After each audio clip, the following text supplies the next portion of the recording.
India's number 1 varicose veins hospitals ఐబీసీను సంప్రదించండి. మీ నొప్పి లేని ప్రయాణాన్ని ప్రారంభించండి. శ్రద్ధలతో చేసుకోవాల్సిన పూజలు, వ్రతాలు, నోములను కూడా ఇష్టారాజ్యంగా మార్చేస్తున్నారు కొందరు సెలబ్రిటీస్. ముఖ్యంగా ఈ సిరి హనుమంతు లాంటి వాళ్ళు చేసిన వాటి మీద అయితే అనేక రకాలుగా కాంట్రవర్సీ అయితే అవుతుంది.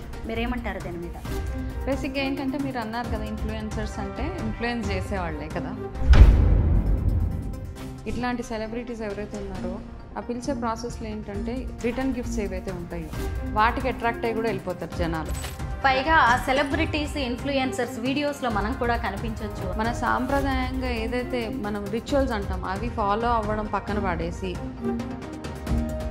అందరికీ నమస్కారం, నేను Swaroopa Puttlapalli. Welcome to Suman TV. Shravana మాసం అనగానే మహిళలకి ఎంతో సంతోషంగా, ఆనందంగా అనిపిస్తుంది. భక్తి శ్రద్ధలతో చేసుకోవాల్సిన పూజలు, వ్రతాలు, నోములను కూడా ఇష్టారాజ్యంగా మార్చేస్తున్నారు కొందరు సెలబ్రిటీస్.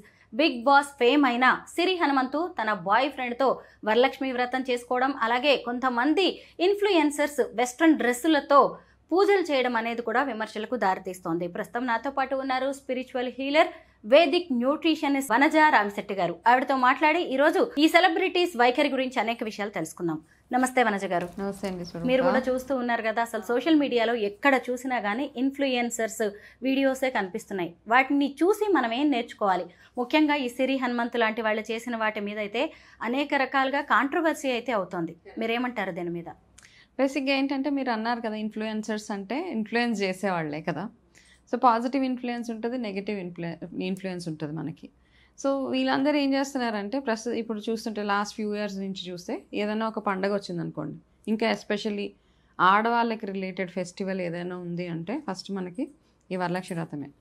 సో ఆ వరలక్ష్మి వ్రతంకి ఒక 2 months ముందు నుంచే స్టార్ట్ అవుతాయి కదా ఇవన్నీ. ఎట్లా చేసుకోవాలి పండగ, ఏమేమి కొనుక్కోవాలి, ఎంత ఫ్యాన్సీగా కొనుక్కోవాలి, ఎంత డబ్బులు ఖర్చు పెట్టాలి, ఈ ప్రాసెస్ అంతట్లో ఏమవుతుందంటే ఒకప్పుడు ఏంటంటే ఆడవాళ్ళకి ఒక అడ్జస్ట్మెంట్ ఉండేది. నాకున్న దాంట్లోనే నేను చేసుకుంటాను అన్న ఒక సాటిస్ఫాక్షన్, అందులోనే కంటెంట్మెంట్ అంటాం, అదే సాటిస్ఫైయింగ్గా ఉండేది అనమాట. ఒక కలశం పెడతాను, ఒక బ్లౌజ్ పీస్ పెడతాను, వచ్చిన వాళ్ళకి తాంబూలం ఇచ్చి పంపించేస్తాము. భక్తిగా, శ్రద్ధగా మనం వంటలు అవి చేసేసి వాటెవర్ నైవేద్యాలు మనకి ఎంత పాసిబిలిటీ ఉంటే అంత చేసి అమ్మవారికి పెడతాం. అది అక్కడ వరకే పరిమితం చేయాల్సింది. ఈ మధ్య ఏంటంటే డెకరేషన్ మీద ఎక్కువ షిఫ్ట్ అయిపోయింది. పూజ కంటే ఎక్కువ డెకరేషన్ వైపుకి మన మైండ్ షిఫ్ట్ అయిపోయింది. మీరు అన్నట్టుగా ఈ బిగ్ బాస్ ఫేమ్ ఎవరైతే ఉందో, ఇప్పుడు ఏంటంటే నార్మల్గా వరలక్ష్మి వ్రతం అంటే ఏంటంటే ఆడవాళ్ళందరూ వాళ్ళ భర్త సుఖంగా బాగుండాలి, ఆరోగ్యంగా ఉండాలి అని చేసుకునే పూజలో ఫస్ట్ ఆఫ్ ఆల్ ఇక్కడ ఉన్న బ్యాడ్ ఏంటంటే ఒకటి లివ్ ఇన్ రిలేషన్ ఒకటే. ఇప్పుడు ఆల్రెడీ ఆ లివ్ ఇన్నే యాక్సెప్ట్ చేసేయాల్సిన పరిస్థితి వచ్చేసింది మన దాంట్లో, సౌత్లో కానీ ఇండియాలో కానీ. ఒకప్పుడు ఆ కాన్సెప్ట్ అన్నది ఎక్కడ లేదు కదా మనకి.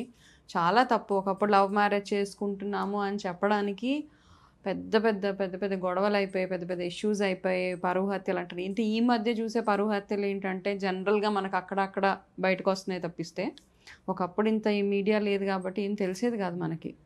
ఎన్నో సాక్రిఫైజెస్ ఉండేవి. లవ్ మ్యారేజెస్ని వదిలేసుకొని పేరెంట్స్ చెప్పిన మ్యారేజెస్ చేసుకోవాలి, అట్లాంటి కాన్సెప్ట్ నుంచి మనం లివ్ ఇన్ రిలేషన్స్ని యాక్సెప్ట్ చేయాల్సిన పరిస్థితి.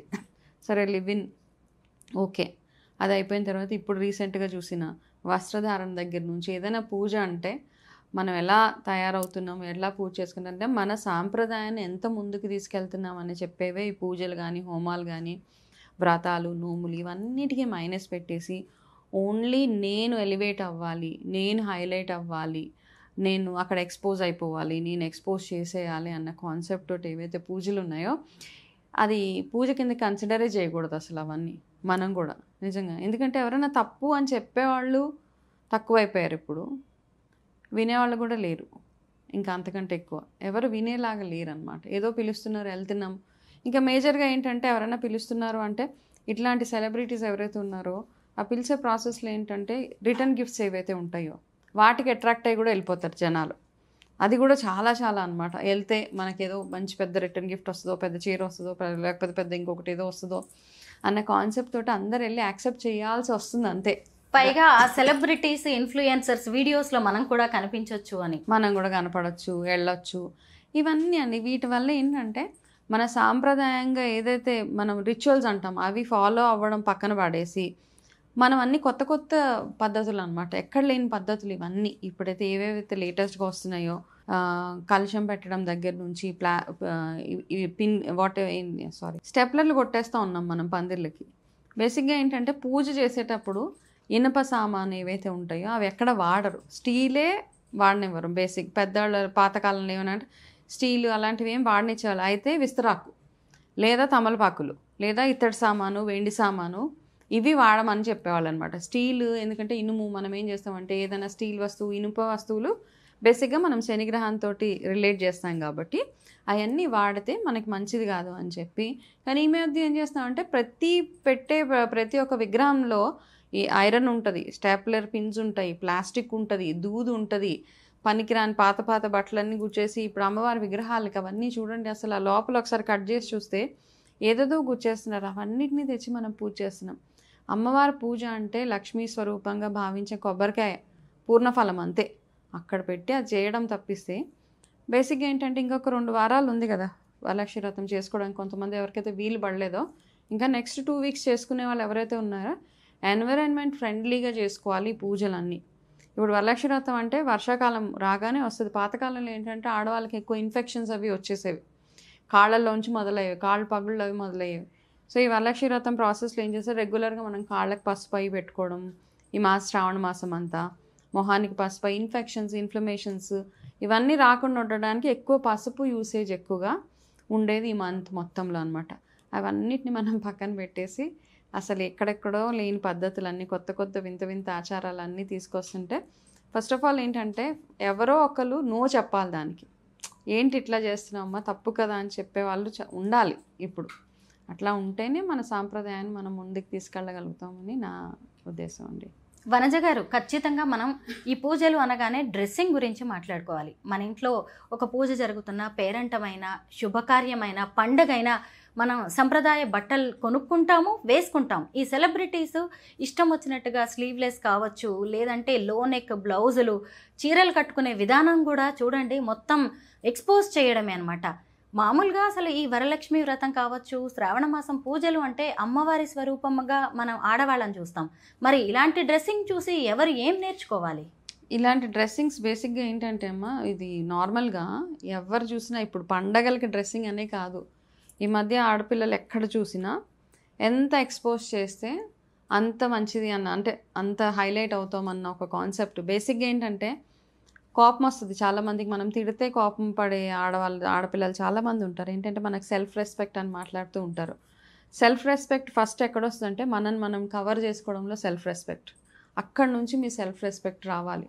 అంతేగాని ఎవరో మనల్ని తిట్టినప్పుడు మనకి కోపం వచ్చేసి నాకు చాలా సెల్ఫ్ రెస్పెక్ట్ ఎక్కువ అని మాట్లాడుతూ ఉంటారు. అది సెల్ఫ్ రెస్పెక్ట్ కాదు. First try to cover yourself properly.